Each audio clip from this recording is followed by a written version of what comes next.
Je crois que si en Occident on s'est autant écarté des religions et d'une recherche du soi à l'intérieur de soi, c'est peut-être justement parce que, je ne veux pas critiquer quelque tradition que ce soit, mais peut-être parce que notre religion de base, qui est le christianisme dans le monde occidental, a peut-être fait peur en imposant des credos qui ont donné une image du divin et de Dieu, entre guillemets, qui est, à mon sens, erronée et qui éloigne l'individu de sa propre réalité.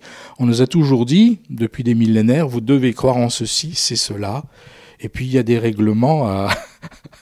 C'est bon, enfin tout ce que les traditions religieuses, la tradition religieuse nous a enseigné, mais en ce sens, je crois qu'elle n'a pas rendu les individus responsables.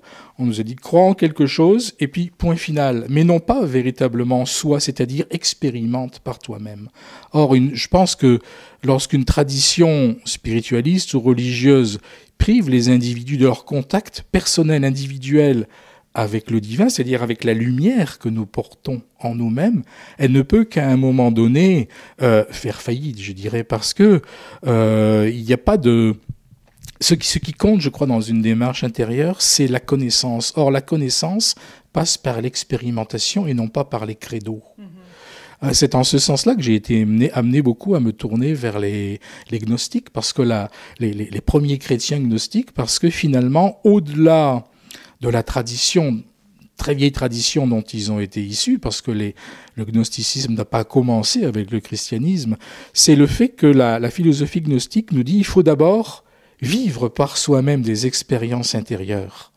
C'est la connaissance du divin en soi, de la présence de la lumière en soi, qui nous amène à une forme de libération de toutes nos tensions, de toutes nos raideurs, de toutes nos souffrances. Donc ce n'est pas l'adhésion à un dogme, c'est le fait de reconnaître quelque chose qui est en nous et qui est fondamental, parce que c'est notre essence. Vous savez, je crois que la façon dont le concept du divin a été présenté dans notre tradition occidentale a véritablement faussé notre rapport. Quand on dit Dieu, par exemple, on a l'impression de quelqu'un qui nous juge au-dessus de l'univers, puis qui nous regarde et qui va pointer nos fautes, nos défauts, nos insuffisances, puis qui va nous récompenser avec des bons points à la fin, le paradis, etc. Je crois que c'est une erreur absolument fondamentale. Le divin Dieu n'est pas quelqu'un, c'est un champ de force, c'est un champ d'énergie dont nous portons, je dirais, une souche, une racine en nous, en génétique on dit une cellule mère en nous. Je crois que nous avons cette réalité divine en nous, mais qui ne se réfère pas, qui ne nous renvoie pas à une force extérieure à nous.